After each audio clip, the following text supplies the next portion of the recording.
Hello and welcome back to this series on new games for the BBC Micro. In this video I'm going to be taking a look at Chris Bradburne's latest game release, Ghostbusters. This game is famous in Commodore 64 circles as it was an incredibly popular game that came out originally in 1984 as an official tie-in game to accompany the movie of the same name. Well, we Beeb users would have to wait 40 years for it to be released for the BBC Micro, but it's fair to say it was worth the wait. This port has been written by Chris Bradburne, and it is quite simply magical. Although I've never had a C64 myself, I was well aware of the game and had played it on emulation before. But it wasn't until the recent ABUG South event back in April this year that I realised the game was on its way, and I even had a chance to play the pre-release. The game is based on the plot of the original Ghostbusters movie, and it sees you tasked with running your very own Ghostbusters franchise. The gameplay is deceptively simple, but having now played it several times over the past couple of weeks, it's fair to say that it's also very addictive and actually not as easy as it might first appear. So I'm going to get stuck in straight away and show you what it's all about. Okay, so let's boot it up. First thing to say is I highly recommend reading the instructions if you've not played the game before on another computer or console. They've been faithfully laid out here, and I had to refer back to them once or twice as I was getting the hang of the game, in particular the information about the various items that you can kit out your Ectomobile with. Chris originally wrote them up in the Stardot forum thread where he first shared the game, but it's really nice having them folded into the game here. Then we get the glorious splash screen featuring the famous Ghostbusters logo, lovingly recreated here in vibrant Beeb colours. And a great bit of speech too. Next we get the Ghostbusters theme tune, but rather than let it play, I'm going to skip it and get into the game because, well, we'll be hearing a lot of it very soon. We have the option of redefining the keys, but I find the defaults are very easy to use, and so I'm going to keep them as is. And now we have the intro text, and Chris told me he deliberately sped this up because in the original C64 version this is achingly slow, and while he was playtesting he found it painful having to watch it again and again. We're ready to believe you, the famous stilted slogan from the Ghostbusters ad in the movie. Now, you need to specify your name and whether or not you have an existing account. We don't, so I'll be starting from scratch, meaning that I get to choose a car and its various items. I've got $10,000 of credit to play with, which means that I can kit out a modest vehicle with most of what we're going to need. If you hit space at this point, you can actually get a nice review of each vehicle. The key differentiators, other than price, are how many items it can carry and how fast it can travel. The faster it can travel, the quicker you'll be able to get to ghostly happenings and thereby catch more ghosts in the time available before Zool shows up. Of course, the faster the car, the more it costs, and the top-of-the-line vehicle here is beyond our budget. That only becomes feasible if you complete the game and get an account that you can then play with again, ideally with more money than you started out with. The Compact is the cheapest, but it doesn't look very Ghostbusters-y, and I've found I didn't do as well when I use it because of its lack of speed. Personally, I favour the hearse, as it's much more in keeping with the movie. In terms of items, we're going to go with 2 traps, some ghost bait, a ghost vacuum, image intensifier, and marshmallow detector. Since I've got the budget, I'll also get the PK energy detector too, as it's good for detecting ghosts before they arrive. I can't afford the portable laser confinement system, so each time my traps are full, I'll have to head back to Ghostbusters HQ to deposit my catches. And with that, we're into the game. We're the Ghostbusters symbol at the bottom left, and our job is to move around the city, navigating to buildings flashing red, indicating that a haunting is taking place. The game switches into road mode once we've selected our building, and any ghosties that we see en route can be hoovered up with our ghost vacuum. Catching a ghost involves placing a trap, positioning your 2 Ghostbusters so that their proton beams confine the ghost to the area just above the trap, and at which point you open up the trap and hopefully snag the Slimer. The image intensifier helps because it makes the ghost easier to see. While waiting for a building to turn red, your best bet is to run around the edge of the city and hit the roaming ghosts. This stops them reaching Zool, and then, when you enter road mode, you have a chance to hoover them up. This is important because it buys us more time before Zool arrives.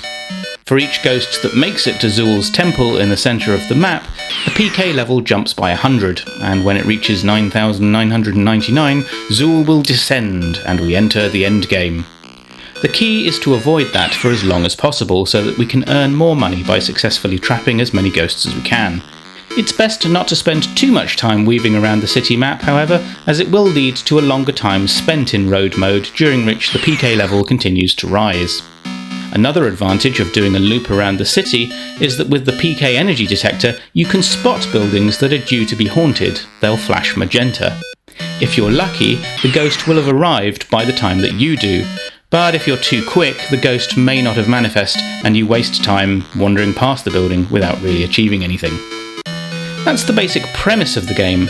So what are the things that can go wrong? Well, first of all, it's not always easy catching the ghosts. If you start firing your proton beams just as the Slimer has moved to the far side of the building, you can end up hemming it into a corner and it will never reach your trap. The longer you have your proton beams on, the faster they wear out, and you'll have to head back to GHQ. Also, failing to trap a ghost causes one of your team of 3 to get slimed, and after 2 have been slimed, you have to go back to GHQ anyway to revive them. Another thing that can go wrong is breaking the cardinal rule of Ghostbusters: don't cross the streams. If you do that, you'll knock out both Ghostbusters, and once again, you have to go back to GHQ.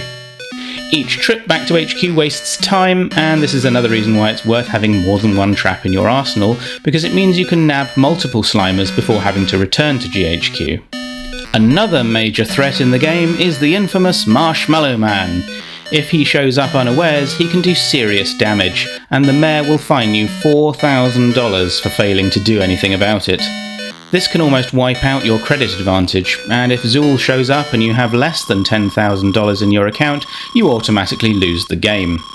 Marshmallow Man can be stopped, however, if you spot him manifesting in time. The telltale sign of this are the roamers all suddenly making a beeline for a particular building. The marshmallow detector will give you an early warning of this happening, so it's worth having it equipped. If you see this activity, you have to drop some ghost bait quickly. The roamers will then all head to the bait, and you prevent Marshmallow Man from doing his worst. Not only that, but the mayor will award you $2,000.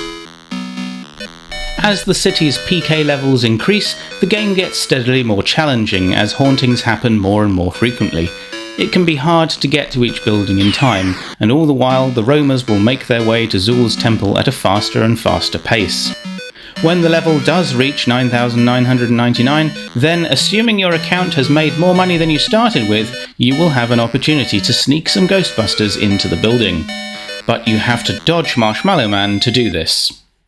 The best I've managed is to get one Ghostbuster inside, but you need at least 2 to reach the final showdown with Zul and close the portal.